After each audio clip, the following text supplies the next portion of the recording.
Now, the idea of international, like different nations, having war, puts puts violence onto a different perspective, a different level, of course. Mm-hmm. So, this is when I have to ask the question: do you think the secularization of governments, such as the separation of church and state, helps reduce violence, or just help reduce religious violence, or neither? Well, it certainly helps reduce violence, but we've got to understand why. I think there's enough physical evidence to see that the states who have separated church from state have less tendency to be violent both internally and externally. But we've got to examine the reasons why that's the case. And to do that, I feel you've got to go right back to the actual basis of belief systems in religion. If you examine the belief systems in most religions, most begin with an unloving God. And when I say that, most begin with a God who has a tendency to wrath and who has a tendency towards punishment.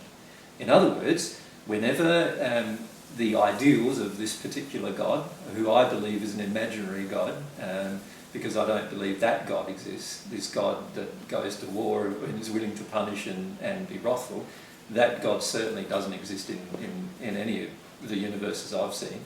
But the reality is most people on earth believes that kind of God exists.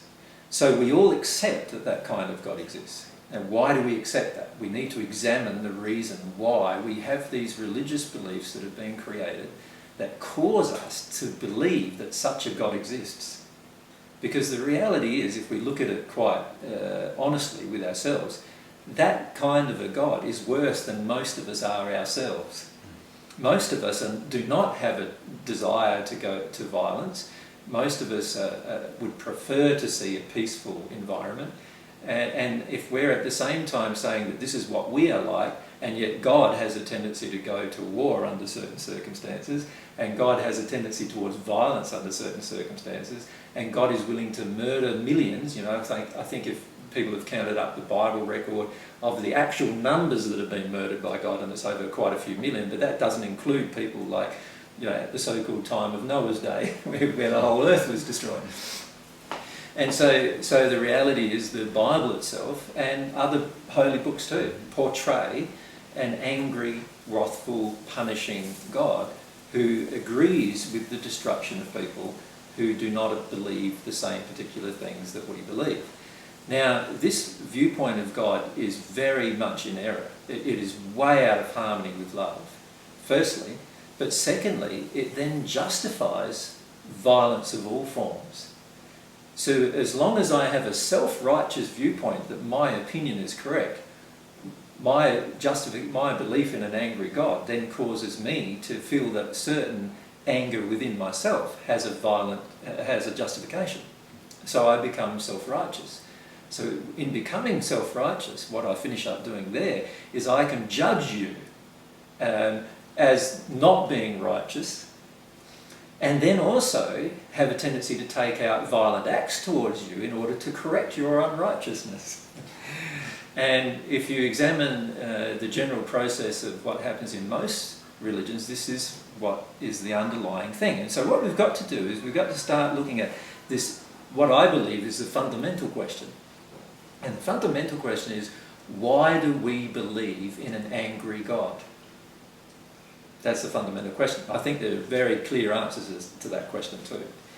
And maybe we can go into some of those in a minute. But if you look at that fundamental question, while I believe in an angry God, I'm also going to believe in the justification of violence.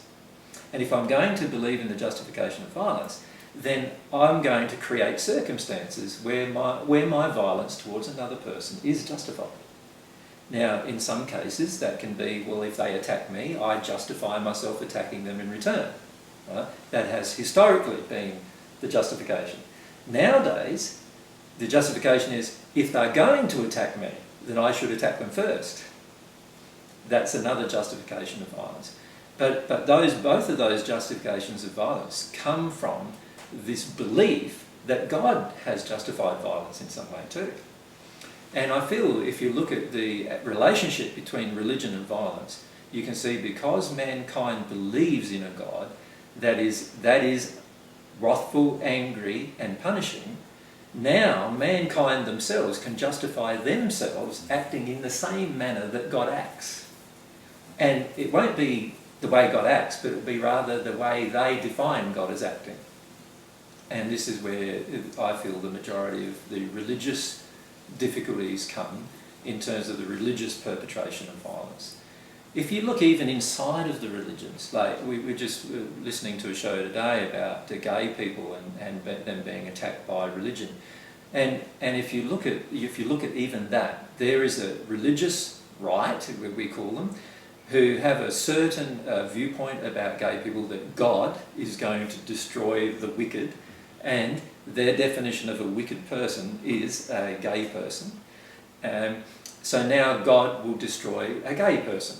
So that then justifies their attack of a gay person, right? And now any atheist on the planet generally would look at that situation and go, what's wrong with these people? Like, it doesn't make any sense that violence perpetrated towards another is an act of love.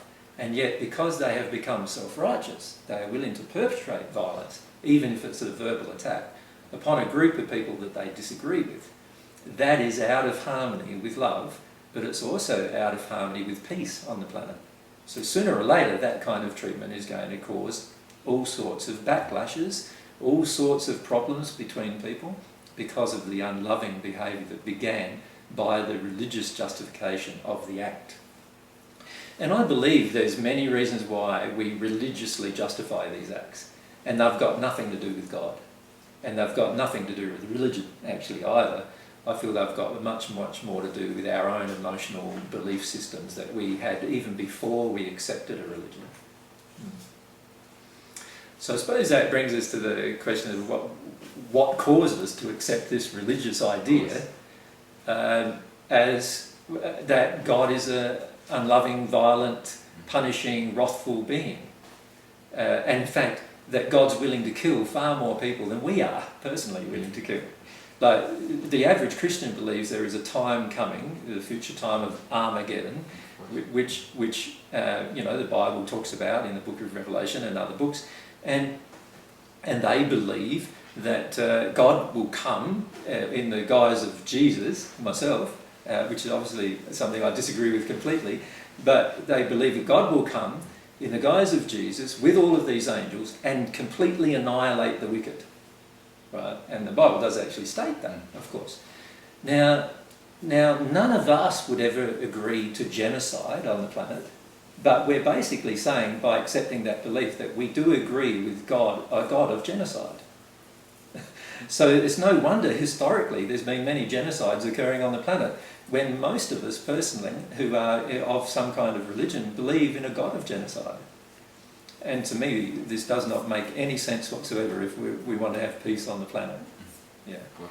And also, it's not how I see God. Like, God is definitely very, very different to the way in which everybody, including most religions, portray God to be. So in the end, we've got to ask ourselves why we accepted this concept of God. And I believe the reason why is because our parents were generally violent towards us under some circumstances, and they told us that it was loving for them to be violent under some circumstances, and as a result of this, we then accept violence as an act of love, which is crazy, I know, but it's what we accept emotionally. And once we accept violence as an act of love, it is a very minor extension to then say that God, who loves us, is also willing to consider violence. Can you see the relationship? I do. Yeah.